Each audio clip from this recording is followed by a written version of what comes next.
Mire, cuando uno llega a una elección de las características de la que hemos participado como primaria abierta, simultánea y obligatoria, donde la presidenta de la Nación sacó 10.700.000 votos, donde hay una diferencia con el segundo de 8.100.000 votos, que se diga una cosa de esa característica, el objetivo es otro. El objetivo es mostrar algún gesto descomedido, feo, de mala factura, nada más que eso.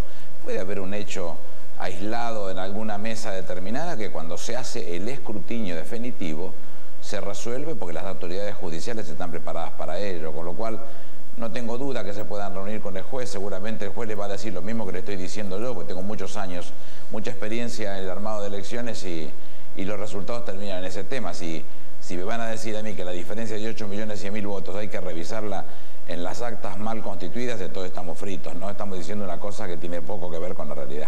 ¿Usted cree, ministro, buenas noches, que la oposición está persiguiendo un objetivo político con estas denuncias? Un sinsentido, no tiene sentido que hablemos de esto, ya está. Lo que tenían por decir lo dijeron, que hablen con los magistrados que ya por otra parte han hablado. Otros hombres y otras mujeres de otras fuerzas políticas también han hablado al respecto y todo el mundo sabe que estamos hablando de una elección pulcra, limpia, transparente y demás que eso. Hasta acá llega la discusión, no da para mucho más. El nuevo sistema electoral mejoró con el sistema de colores, de boletas más diferenciadas con las fotos y demás. ¿Cree que es el comienzo de un cambio del sistema electoral pensando en voto electrónico a la salteña o boleta única a la santafesina o cordobesa? No creo ninguna de las dos cosas. Las boletas únicas no es la misma la santafesina que la cordobesa. Sí. La santafesina estaba dividido por calidad de voto en 5 características. Es un poquito mucho más simple, parecía la cosa. La cordobesa tiene tildes donde usted puede suprimir la totalidad de la boleta con un tilde. El tilde que se perdía le toma el voto en blanco, una cosa muy confundida. Yo creo que el sistema argentino, por simple, es un tema para reivindicar y respetar y defender. Y el voto electrónico, que siempre está en boca de todos los mismos, que no entienden nada del tema porque no han estudiado en su vida, jamás agarran un libro ni buscan legislación comparada para saber exactamente qué fue lo que pasó en otros lugares, lo toman como si fuese la panacea. Pero yo quisiera que me contaran qué hubiera pasado en Chubut, que se terminó una elección donde el actual gobernador electo ganó por 384 votos y que nadie lo discutió porque estaba el físico para poder verlo. ¿Sabe cómo terminó en Alemania, que es uno de los precursores del voto electrónico?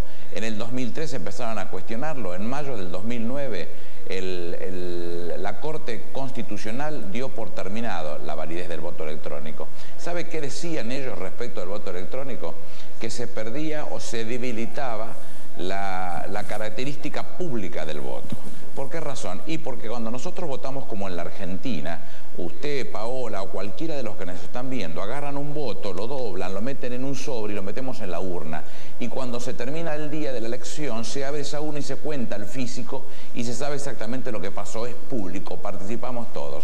Pero cuando usted hace un voto electrónico donde aprieta un botón y usted cree que ese voto va a donde va, pero no sabe lo que dice el programa, el soft, a dónde exactamente va ese voto, tendríamos que ser especialistas, que ni usted, ni yo, ni Paola lo somos, para saber exactamente qué fue lo que pasó y previamente poder compulsar, analizar, revisar el soft para saber si exactamente está haciendo lo que nosotros pretendemos, con lo cual se pierde ese carácter.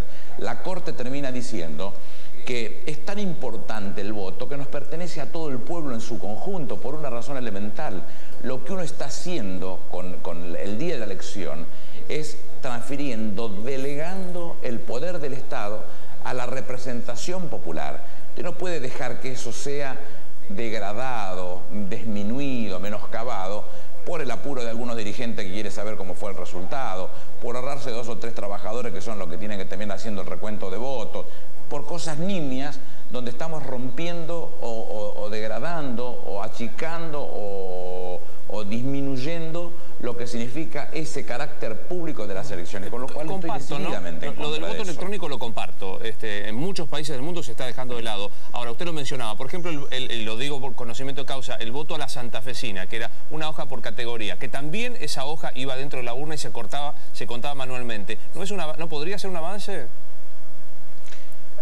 Es para estudiarlo muy bien. A mí no me satisface. Me parece que el formato que sigue teniendo hoy con las propuestas que la propia presidenta se tomó el trabajo de llevar adelante, cambiar el papel, ponerle colores, poner la foto de los candidatos, candidatos, porque en definitiva la mejor forma para mi madre, que tiene 82 años, uno normalmente le daba la boleta para que se la llevara en el bolsillo y no se equivocara, no tuviera que ponerse a una complicación. Hoy va al cuarto oscuro, la mira y sabe quién es a quien tiene que votar, al que le guste ella, no al que uno quiera hacerlo. Lo sabe y lo mira, es muy simple comprenderlo. Entonces estamos hablando de cosas que son mucho más fáciles del acceso, mucho más fáciles de comprender. Si en la lista hay alguien que a usted no le gusta, la puede cortar y lo saca directamente, o pone la de otro partido porque le llama más la atención. Pero esto de lo que se creen que ofrecerle a la ciudadanía una improvisación, porque se supone que es lo mejor que hay en términos de modernización, lo que estamos consiguiendo es degradar un sistema que hoy es absolutamente cierto,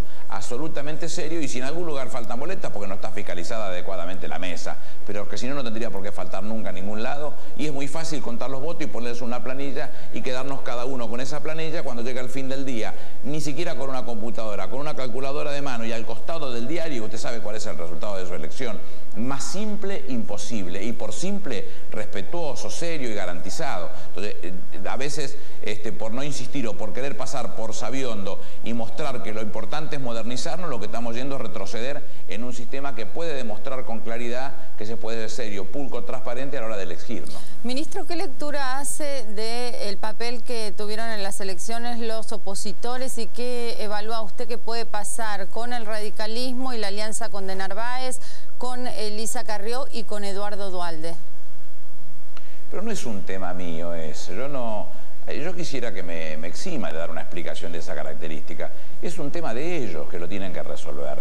Nosotros siempre dijimos que no había mejor campaña para la presidenta de la Nación y en definitiva para nuestro proyecto político que la propia gestión. Nos hemos ocupado de hacer gestión más que de hacer actos públicos. La presidenta de un solo acto público en el Ateneo cuando presentó los candidatos, con lo cual no es nuestra vocación esa. ¿Cómo yo voy a estar cuestionando o diciendo qué me gusta o qué no me gusta de la oposición si en definitiva son ellos los que tienen que ver cuál es la mejor oferta electoral que tienen para exhibirle a la sociedad y que la sociedad entienda que tienen la razón a la hora de expresárselo? Yo no tengo por qué presentarlo, no me parece que sea saludable y sigo creyendo que la mejor campaña para la presidenta de la Nación es la gestión y abono a eso, trabajar para seguir haciendo campaña. Corro el riesgo de que me diga lo mismo que le decía Paola, no voy a opinar de lo que hace la oposición, pero como el ministro, uno de los más políticos, de hecho exministro de Interior, ahora en la jefatura de gabinete, ¿cómo leyó esa propuesta de Federico Pinedo de bajen varias candidaturas y concentren en la oposición en solo una? Tiene derecho a hacer su planteo. Yo hice un comentario de la familia, que él lo tomó como un agravio a su abuelo, y yo lo comenté como algo que le pasó a su abuelo. Su abuelo fue ministro de Hacienda de Agustín Pedro Justo en la década infame. Y en el año 40, en una situación en donde estaban en paridades de fuerza en el Congreso y si había un parate fuerte en el Congreso, él intentó hacer lo mismo que está intentando su nieto de mismo nombre, Federico Pinedo, y le costó la cabeza, lo echaron del gobierno. No era para agraviar a nadie, yo no tengo interés de hacerlo, ni de su abuelo, ni con su persona, porque tengo mucho respeto por Pinedo. No pienso ni parecido, pero por lo menos debo reconocer que es coherente. Siempre dice las cosas de la misma manera, por eso no pienso ni parecido. Pero está en su derecho de pensarlo. No creo que vaya a tener éxito, pero está en su derecho. Ministro, si se repiten los números o se incrementan los números que sacaron en las elecciones primarias, es posible que el kirchnerismo vuelva a tener mayoría en las cámaras legislativas, y este es un punto que la oposición está justamente tomando como eje de campaña, diciendo que puede haber algún peligro institucional porque el oficialismo va a manejar el Congreso. ¿Usted qué cree? ¿Usted lo pregunta o lo afirma? Se lo pregunto. No, bueno, entonces no, está equivocada. Sí, yo pensé que lo afirmaba y estaba más equivocada todavía. Le pregunto nosotros con el número, nosotros con este número tendríamos tan solo 10 diputados más y un senador más, con lo cual no tendríamos mayoría en las cámaras. Lo que se ha dicho el otro día en la conferencia de prensa que hicieron en el Comité Radical y donde su presidente, el presidente del Comité Radical, el senador Sanz, expresó de esta manera, lo que pretendía era graficar una realidad que no existía. Estaba mintiendo, porque le acabo de decir el número. Si se hubiesen tomado un trabajito, hacer una planillita Excel y calcular con los votos cuánto le correspondía a cada uno, se daría cuenta que nosotros tendríamos tan solo 10 diputados más y un senador más. Y eso no significa tener la mayoría, al contrario, significa mejorar la performance, por supuesto. Sacó 8.100.000 votos más la presidenta que el segundo. Es decir, para graficarlo al que no entiende de qué cantidad estamos hablando, son 170 canchas de River llenas, lo que sacó la presidenta más que el segundo. Bueno, pero eso representa tan solo, conforme al sistema electoral que tenemos nosotros, nada más que 10 diputados más y un senador más. Para que no me corra con el mismo tono de Paola, lo voy a preguntar con signo de interrogación en el principio de la frase. ¿Hay proyecto de reforma constitucional para después del 10 de diciembre, pensando en buscar un sistema semiparlamentario o parlamentario? No, es una burrada eso. Hay una nota en el Diario de la Nación de hace un año y medio, 2 años, donde uno de los candidatos a presidente, que siempre se exhibe como un conocedor de las cosas, pero la mayoría de las veces queda pagando porque lo que dice se lo cuentan mal y dice una burrada tras de otra y da vergüenza ajena, que logró conseguir una reunión con Giovanni Sartori en Italia, uno de los politólogos más importantes del mundo. Y fue a plantearle este tema, es decir, la Argentina, así no mamás, presidencialista no, vayamos al parlamentarismo.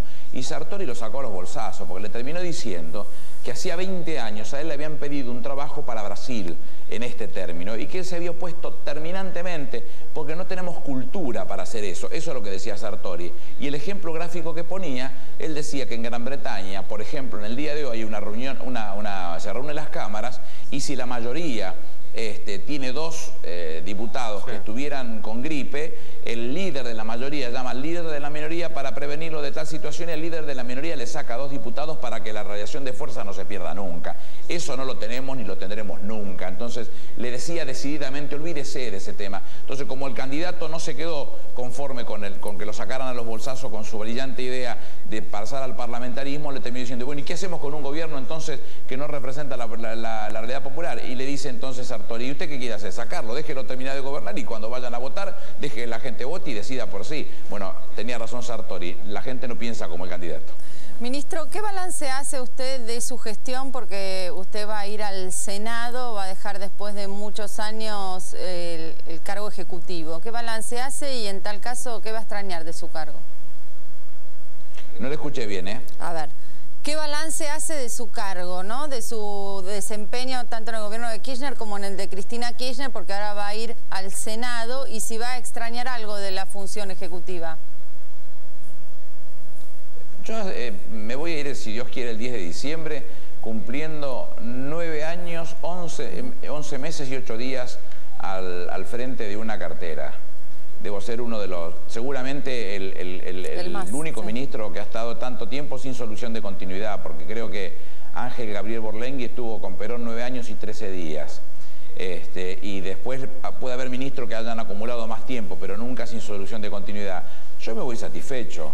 He formado parte de 3 gobiernos, formé parte del gobierno de Néstor Kirchner, uno de los orgullos más grandes que he tenido, y formo parte del gobierno de una de las presidentas que va a marcar la historia de los argentinos, uno de los cuadros más importantes que ha dado el peronismo en los últimos 50 años, y que le ha podido mostrar a la Argentina que se podía vivir de otra manera que no sea de rodillas, que logró poner el poder político lejos del poder económico, no porque sea malo, sino porque no se pueden mezclar, y porque cada vez que dio una discusión pudo poner arriba de la mesa, en el tapete, que los enemigos que tuvo Juan Perón son los mismos enemigos que tiene este gobierno, con lo cual graficó con claridad que había una única política, que esa política que había que tomarla en serio y enfrentarla, y lo hizo una mujer de la cual yo me siento orgulloso de ser su ministro, con lo cual me voy a ir orgullosísimo a servir en otro lugar que ella creyó que yo era importante para cumplir una función, que ella misma el día de la conferencia de prensa posterior a la elección dijo con claridad, entendía que la relación con las fuerzas tenía que darse en el Parlamento, y lo exhibe de tal manera en donde su ministro de Economía es el vicepresidente, va a ser el vicepresidente de la Nación, su ministro de Agricultura va a ser el presidente de la Cámara de Diputados, y su jefe de gabinete encabeza la lista de senadores nacionales por la provincia de Buenos Aires, con lo cual fíjese la importancia que le ha dado a esta temática que ella misma exhibió el día de la conferencia de prensa. Entonces yo me siento muy orgulloso de lo que voy a hacer y muy orgulloso de lo que hice. En de terminar el cuadro de post 10 de diciembre, el que va a ser senador por la provincia de Buenos Aires, ni siquiera jefe de gabinete, va a ser el presidente provisional del Senado. La última partecita no la escuché. Justo, mire, es lo que le preguntaba a usted. Si usted va a ser el presidente provisional del Senado. No, yo no lo sé, esas cosas no me preocupan a mí. Me preocupa mucho más ocuparme de la Comisión de Presupuesto, que sí me interesa en función de lo que ya ha pasado. Fíjese que el otro día en la conferencia de prensa el senador Sanz se preocupaba tanto por las cosas que se habían votado con vergüenza en otros gobiernos, y yo le puedo asegurar, por ejemplo, en el gobierno del doctor Alfonsín, quien me distinguió con un gesto de amistad en sus últimos años, me siento orgulloso de eso, se votó el ahorro forzoso, la obediencia debida, el punto final.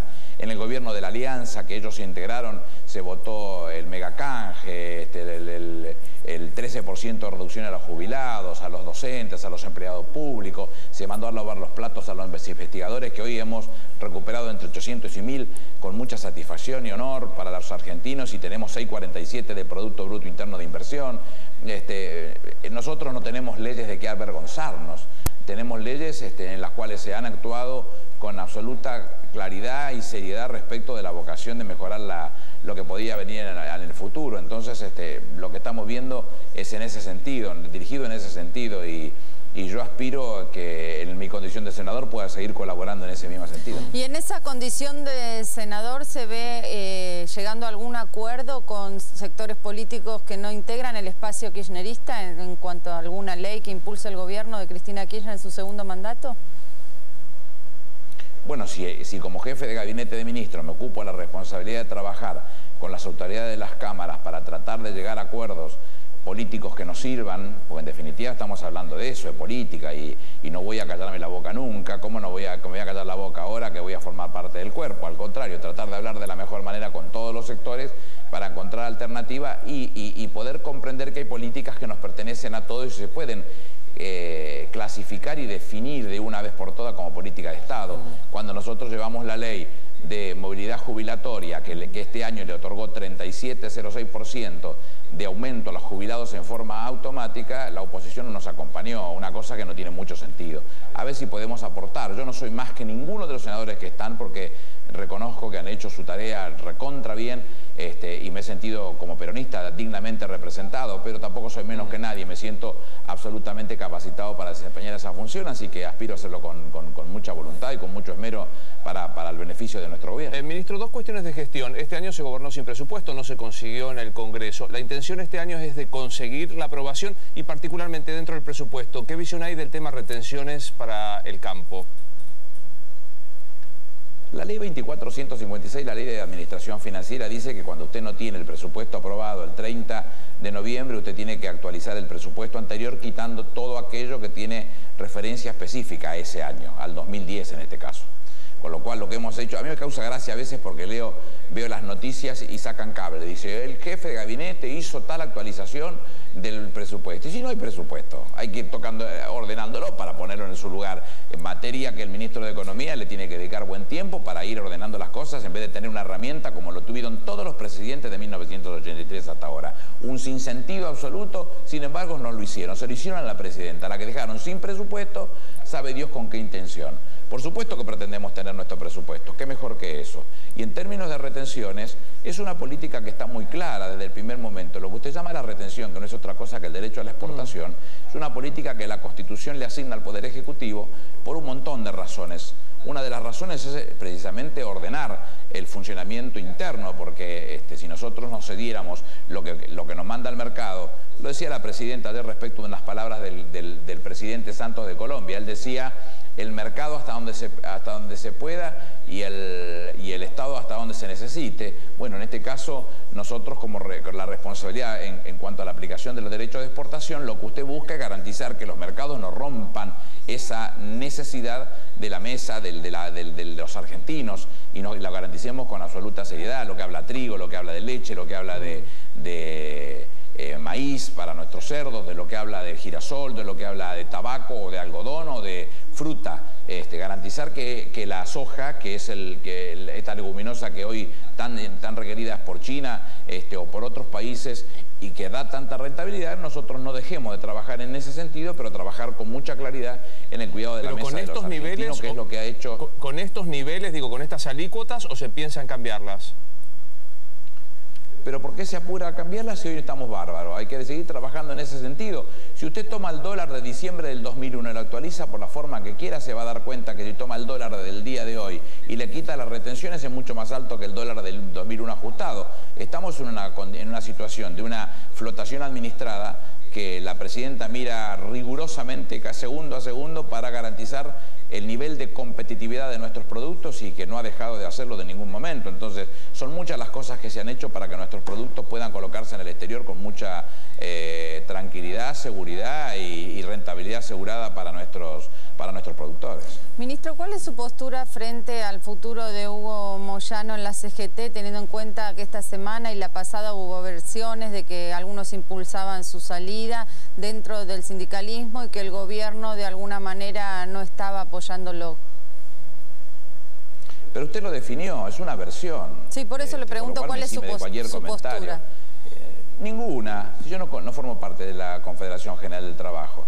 La Confederación General del Trabajo tiene vida propia y tiene que resolverla dentro del marco de sus propias responsabilidades. No soy yo el que tiene que opinar sobre ese tema. Además, todo el mundo conoce mi relación personal con Moyano, me comprende las generales de la ley, pero desde el punto de vista de la realidad del gobierno es un tema que tiene que resolverse en el marco de la Confederación General del Trabajo. Yo no tengo por qué opinar. Pensando el 10 de diciembre, todo indica que la Presidenta va a reelegir por 4 años, usted lo mencionaba, no hay proyecto de reforma constitucional, son los últimos 4 años de acuerdo a la Constitución del 94, y los gorilas, particularmente como el que habla, solemos decir que el peronismo siempre busca el sucesor.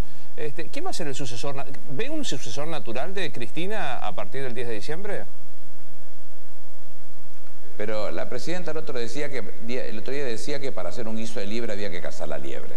¿Por qué no nos deja cazar la liebre el 23 de octubre? Para ir ganando tiempo, y empezamos con el primer guiso de liebre, que a mí me interesaría muchísimo que ese guiso de liebre se dedique a resolver la parte que le falta a los argentinos para encontrarse tranquilos y convencidos. Y para la otra tenemos tiempo de sobra. ¿Para qué se quiere apurar? ¿Cuál es la asignatura pendiente del gobierno, ministro, para el segundo mandato? Muchísimas. Mientras que exista un solo pobre en la Argentina, nosotros tenemos asignaturas pendientes. Mientras que siga habiendo desocupación, aunque sea del 7%, tenemos asignaturas pendientes. Mientras tengamos chicos sin resolver la vida de ellos y a garantizar lo que tengan educación primaria y secundaria, tenemos cosas pendientes. La vida del justicialismo ha nacido precisamente para buscar la igualdad de posibilidades para todos y nosotros lo vamos a dejar un solo segundo de trabajar por ello. Entonces siempre vamos a tener cosas por hacer mientras que no esté garantizada el compromiso de soluciones parejas para todo el mundo, ¿no? No inventamos nada. En el 73 el crecimiento armónico de los sectores le valió el premio Nobel a Vasily Leontiev. No estamos inventando nada, solamente un problema de criterio y sentido común. Y como uno lo siente en el corazón eso, seguimos pensando el viejo concepto de Eva Perón, donde hay una necesidad y un derecho, entonces hay que ponerse a trabajar para cumplir con ese derecho que se ha ganado aquel que tiene la necesidad. Dos aspectos muy breves a propósito de asignaturas pendientes. Digo, uno de los mayores impulsos por los juicios por la verdad han sido durante este gobierno, que han tenido condenas como no se habían visto antes. Hoy, y si entiendo, no quiero hablar del tema, me parece razonable, hoy un fiscal ha pedido la citación de una persona muy conocida como Graciela Alfano para analizar algo pendiente, que es el apoyo civil que pueden haber tenido durante el proceso las autoridades de facto. ¿Cómo ve esta citación?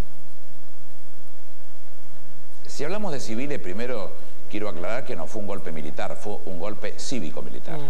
Y ese golpe cívico-militar significó que muchos civiles se calzaron sobre ese proyecto ridículo, mentiroso y asesino como fue la dictadura operante entre el 76 y el 83 para sacar ventajas, mientras que muchos uniformados hacían de alcahuetes de turno de ese poder económico de civiles. Bueno, al estar juzgándoselo a José Alfredo Martínez de Oya, creo que es una muestra acabada del camino que se tiene que seguir con los civiles. Ha habido otro tipo de civiles, yo no me interesa hablar puntualmente de Graciela Alfano, no me interesa el caso puntual. Yo creo que todos los civiles que han tenido que ver con esto, por por ahí tengan cosas que decir y contar para que la Argentina nunca más vuelva a suceder ese tipo de cosas. Entonces, en ese marco no hay nadie que tenga coronita y que se tenga que eximir de dar las explicaciones del caso.